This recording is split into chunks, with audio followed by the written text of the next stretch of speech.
Himilko, téměř neznámé jméno. Na rozdíl od mořeplavce Hana, jehož jméno se vybaví alespoň těm, kteří se zajímají o starověk, je Himilko zapomenutá postava. Jen tu a tam, letmo zmíněná jednou či dvěma větami, pouhá zmínka, nic víc.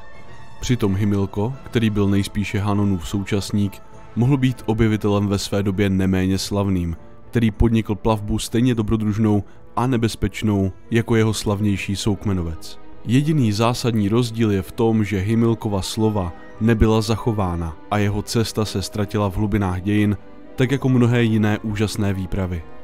Je obětí času, proměnlivosti dějin a neúprosného rozkladu vědění a paměti. Kartaginského mořeplavce Himilka totiž známe jen náhodou, a to pouze díky okrajovým zmínkám mnohem pozdějších autorů, kteří jeho příběh znali z jiných zdrojů, které se nám do dnešních dní bohužel nezachovaly. I přesto se pokusíme vypovědět něco z jeho příběhu. Kartáčan Himilko žil na počátku 5. století před naším letopočtem v době největšího rozkvětu Kartága, kdy obchodníci a mořeplavci z tohoto věhlasného města putovali po celém známém světě a šířili svůj vliv prostřednictvím kontroly lukrativních obchodních sítí nejen v západním Středomoří. Nedocházelo pouze ke směně zboží, ale také k přísunu osadníků, výměně znalostí a technologií a v neposlední řadě vyspělé středomořské a středovýchodní kultury, která ať už přímo či skrze prostředníky ovlivňovala celý tehdejší svět, včetně keltské Evropy, od Ibérie až do střední a severní části kontinentu. Kartágo bylo jedno z nejvlivnějších center kultury a obchodu po několik staletí. Výčet všech prodejních artiklů je vyčerpávající. Hlavními kartaginskými komoditami bylo zlato a další vzácné kovy, stříbro, cín, měď, olovo a železo. Směňovali a prodávali zvířecí kůže, vlnu, baltský jantar, slonovinu z Afriky a kadidlo z Blízkého východu. To vše nejen ve své surové podobě, ale také ve formě nádherných uměleckých děl ze zlata a slonoviny. Byly zde jemně vyšívané textilie, včetně překrásných koberců a polštářů, kterými byly punové proslulí, a velmi žádaná purpurově zbarvená látka, vyráběná pomocí neuvěřitelně pracně získaného výtažku ze žlázy konkrétního druhu měkkýše, takzvaný tyrský nah, zboží vhodné pro členy aristokracie, kteří jediní si mohli tento luxus dovolit.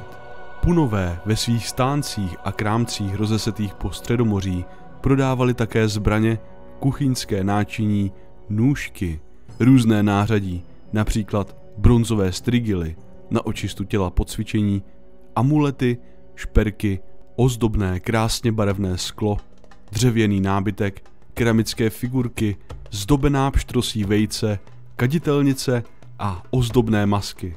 Keramické nádoby a skleněné lahvičky obsahovaly potraviny jako olivy, olivový olej, víno, obiloviny, solené ryby, česnek, granátová jablka, ořechy, bylinky a nejrůznější druhy koření. Z Kartága pocházely také rozinky, které máme v oblibě dodnes a které nejvíce milovali například Římané. Ze svých cest přiváželi různá exotická zvířata jako mluvící papoušky a cvičené opice. Traduje se, že to byli právě Punové, dřívější Féničané, kteří propašovali do Evropy z Egypta domácí kočky. Přestože domestikované kočky již v Evropě byly, není nemožné, že k tomuto obchodu docházelo. I naše vlastní písmo ve svém důsledku pochází od Féničanů a možná dokonce české slovo pro jantar, komoditu, která byla pro naše území ve starověku velmi důležitá, pochází z fénického označení pro mořskou pryskyřici janitar. Důležitou a přirozeně velmi žádanou obchodní komoditou byly v neposlední řadě také otroci, se kterými se ve starověku obchodovalo naprosto běžně. Tento ekonomický stroj byl v 5. století před naším letopočtem již zcela punskou doménou a poháněl jejich touhu po nových územích a výnosnějších obchodech. Není pochyb, že ten, kdo měl loď a věděl, kam s ní vyplout, mohl i hodně zbohatnout, pokud však na své cestě uspěl. Velký obchod jako takový byl však v rukou obchodnické aristokracie, mezi kterou pravděpodobně patřil právě Himilko. Šlo o muže, kteří jednali v zájmu celého Kartága a vypravovali životně důležité cesty, které zajišťovaly blahobyt této obchodnické společnosti jako celku. Kartaginští obchodníci své cesty drželi v tajnosti, především před cizinci, kteří by je mohli napodobit. Před Řeky, kteří se již dříve pokoušeli Punům konkurovat, a později před Římany. Drželi Gibraltar, Heraklovy sloupy a nikomu nedovolili proplout. Vše, co leželo za nimi, bylo jejich a jen oni mohli zprostředkovat to, co se zde nacházelo. Nikdo jiný. Záviselo na tom blaho a prosperita punského státu. Za touto bariérou leželo i místo, kam toužil doplout mořeplavec Himilko. Jehož cílem bylo nalézt takzvané Cínové ostrovy. Místo ležící v oceánu na sever od Heraklových sloupů, které, jak název napovídá, bylo bohaté na jeden konkrétní kov – cín. Tyto ostrovy byly pro většinu tehdejších lidí z jistých důvodů zahaleny mlhou tajemství. Herodotos o nich píše, cituji, o dalekém západě Evropy nemám žádné přesné informace, protože nemohu přijmout vyprávění o řece, kterou neřecké národy nazývají Eridanus. Ani nevím nic o existenci ostrovů zvaných Cínové ostrovy, odkud získáváme cín. Navzdory mému úsilí jsem nikdy nenašel nikoho, kdo by mi mohl z první ruky poskytnout informace o existenci moře za Evropou na severu a západě. Přesto nelze zpochybnit, že cín a jantar k nám přicházejí z toho, co by se dalo nazvat koncem světa. Konec citace. Plinius starší se zmiňuje o tzv. Kasiterických ostrovech, ze kterých se dováželo bílé olovo, tedy cín. Jako kasiterit se dodnes označuje oxid cínu, zvaný cínovec, minerál, který se odpradávna nalézal především na britských ostrovech. Řecké označení pro cín, kasiteros, totiž pochází z fénického označení pro cínové ostrovy, takzvané kasiteridy. Tyto kasiteridy ležely daleko za Heraklovými sloupy a Herodotos je umisťuje na daleký západ Evropy, neboli na konec světa. Strabon se dokonce domníval, že se nacházely pod stejnou zeměpisnou šířkou jako Británie. A Plinius je umisťuje naproti Keltiberii. Plinius dále píše, cituji, v době, kdy byla moc Kartága na vrcholu, vydal Hano zprávu o cestě, kterou podnikl z Gadesu do nejzešší části Arábie. Ve stejné době byl vyslán i Himilko, aby prozkoumal vzdálené části Evropy. Konec citace. Podle některých byl Himilko, stejně jako Hano, příslušníkem Magonovské dynastie a tito dva objevitelé mohli být dokonce bratři. Zatímco však Hanonova cesta byla zřejmě dobře známá v helenistickém a římském období, z Himilkovy cesty zůstaly jen zlomky. Himilko není zmiňován v žádných historických záznamech před Pliniem. Po Pliniovi se zmínky o něm nacházejí pouze v jednom dalším díle a tím je Ora Maritima od Rufa Festa Aviena, která je na rozdíl od Strabonových a Pliniových vědeckých spisů latinsky psanou básní. Himilkova cesta je zmíněna celkem 3krát v pasážích, v níž Avienus popisuje Atlantik, svatý ostrov, obývaný Hierny, pravděpodobně Iry, nedaleký ostrov Albiones, nejspíše Británii, tartéský obchod s Oestrimnií, to jest doslova nejvzdálenějším západem, dnešním Portugalskem a Galicií, a kolonisty z Kartága v této oblasti, čímž pravděpodobně myslel Gades nebo jiné fénické osady na pobřeží severního Atlantiku, jako byla ta, která byla vykopána v Santa Olaja v letech 1992 až 1993. O lidech žijících na pobřeží Atlantiku Avienus píše toto. Cituji. Skrze bouřlivé moře a plné oblud razí si cestu v lodičkách z proutí, neb neumí zrobiti kýl borový či z javoru. Je div vidět loďky z kůží napnutých, s nimiž bezbázně cestují, po moři nezměrném, jen v kůži. Konec citace. 3 krátké pasáže v Avienovi, v nichž se objevuje Himilkova výprava za Cínovými ostrovy, jsou následující a oddělím je krátkou pomlkou. Cituji. Himilko z Kartága popsal, jak sám záležitost prozkoumal na své plavbě a dí, že lze jen stěží cestu překonat za měsíce 4.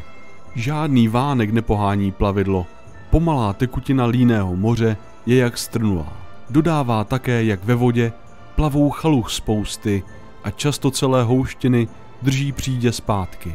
Říká se, že zde navíc hloubka vody příliš nesahá a dno je sotva překryto tím málem. Vždycky tu a tam potkají příšery z hlubin mořských a mezi pomalými, líně se ploužícími loděmi plavou líté šelmy. Jak praví Himilko, nikdo se neodvažuje plout k těmto břehům. Žádné lodi kýl zde nemůže doplout, neb není vítr nebeský, který by do plachet vanul a záď posouval vpřed. Namísto něj loď obtékají závoje mlh, vířících a bublajících. Ve dne slunce halí hustý mrak. Toť oceán nejvzdálenější, kde namísto břehů zejí srázy a rokle z nich sype se sůl, jež zásobí i naše moře, kde oceán se ubírá v nekonečnou dálku. Sluneční žár zde není, neb brání mu mlhy voj a divá zvěř, jež zde přebývá, je děsuplná. To punský Himilko, jenž oceán překonal, sám viděl a dal znát v dávných dobách. V tajných záznamech punských to uchoval. Konec citace. Bohužel neznáme přesnou trasu, po které se Himilko vydal a nevíme ani kam až doplul. Tyto 3 pasáže, v nichž je Himilko v básni Ora Maritima zmíněn, přinášejí prakticky stejnou zprávu, že Atlantik je bezbřehý a široký, temný a zamlžený, ale chybí mu vítr, který by poháněl lodě vpřed, a že voda je mělká, pomalá a plná chaluch a mořských příšer. Jedinou další informaci získáváme z posledního řádku, že tyto věci byly v dávných dobách zveřejněny v tajných kartaginských záznamech. Text je nejasný, ale opakování obtíží za sloupy by mohlo znamenat, že kartaginští osadníci museli upravit své metody stavby lodí, aby se lépe vyrovnali s podmínkami Atlantiku. V každém případě je zmínka o Himilkovi v Avienově básni pravým opakem dobrodružnému popisu objevitelských cest v neznámých vodách. Tón je děsivý a depresivní, nejspíše aby odradil následovníky. Popis strmých břehů, mlh a mračny zahaleného nebe dává tušit, že cílem Himilkovy plavby byly skutečně Cínové ostrovy, nacházející se patrně někde na Britských ostrovech. Možná byly spíše jedním a tím samým. Jako Cínové ostrovy se často označují Scilly, ostrovy na pobřeží dnešního Cornwallu. Británie byla ve starověku jedním z nejdůležitějších zdrojů cínu a Punové se jistě snažili zbavit prostředníků na pobřeží Atlantiku a získat k ním přístup přímo. Někteří badatelé však dokonce naznačují, že Himilko možná vůbec neplul na sever, ale popisoval hojnost mořských řas v Sargasovém moři daleko na západě oceánu. Tato část Atlantiku je plná mělčin a především sargasu, řas, které vytvářejí na hladině celé ostrovy, přes které je velký problém proplout. Najdeme zde také ony mořské příšery a šelmy, především obrovské plejtváky. Řecký název Kétos, který je základem našeho označení kytovec, znamená doslova mořskou příšeru, takzvanou Kéto. Starověcí mořeplavci na tato zvířata jistě naráželi, ať se plavili kdekoliv.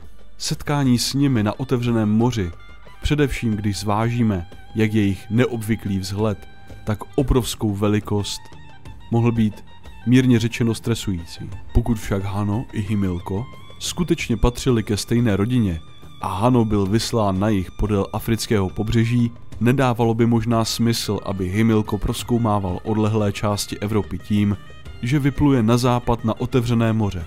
Nejzáhadnější je, že zatímco Hanonova peripetie je krátká, ale poměrně podrobná, Avienův výběr z toho, co zbylo z potenciální Himilkovy peripetie, se nezmiňuje o ničem jiném, než o nebezpečí ve vodách na sever za sloupy.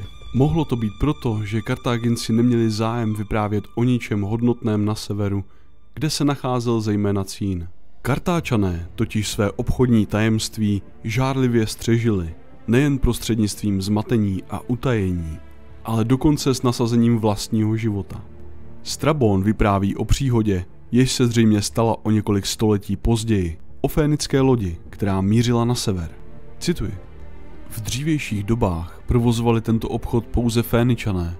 protože před všemi ostatními tuto cestu tajili. A když jednou Římané bedlivě sledovali jistého lodního kapitána, aby se i oni dozvěděli o dotyčných trzích, kapitán ze žárlivosti úmyslně stočil svou loď z kurzu na mělčinu a poté, co své pronásledovatele nalákal na stejnou zkázu, sám se zachránil na kusu vraku a od státu obdržel hodnotu nákladu, o který přišel.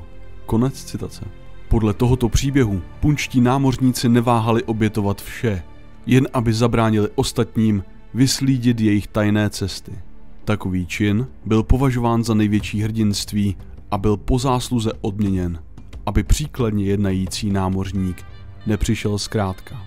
Stejně tak jsou ve zbývajících řádcích v básni Ora Maritima zdůrazněna nebezpečí plavby a znovu se nabízí otázka, nakolik je popis různých překážek a mořských příšer v několika řádcích Himilkových zážitků spolehlivý. Tyto kartaginské cestovní zprávy, pokud se náhodou dostaly do řeckých nebo římských rukou, měly především odradit od riskantního putování na sever nebo na jih a od následování jejich cest. Vzhledem k antipunské agendě Římanů a Řeků, zejména po skončení období orientalizace, kdy si Řekové začali více uvědomovat sebe sama oproti ostatním, máme štěstí, že Hanonovy peripetie a několik Himilkových vět či veršů vůbec přežilo tisíciletí. To navíc nevylučuje možnost, že mohly být zkresleny, ať už záměrně původními prameny, nebo znehodnoceny těmi, kdo je citují. Jako vždy platí, že vítězové válek píší dějiny a všechny další důkazy o kartaginských cestách a průzkumech uložené v tajných punských archivech se ztratily při zničení Kartága s Scipionem Emiliánem a jeho vojsky v roce 146 před naším letopočtem. A proto nám Punové samotní nic dalšího neprozradí.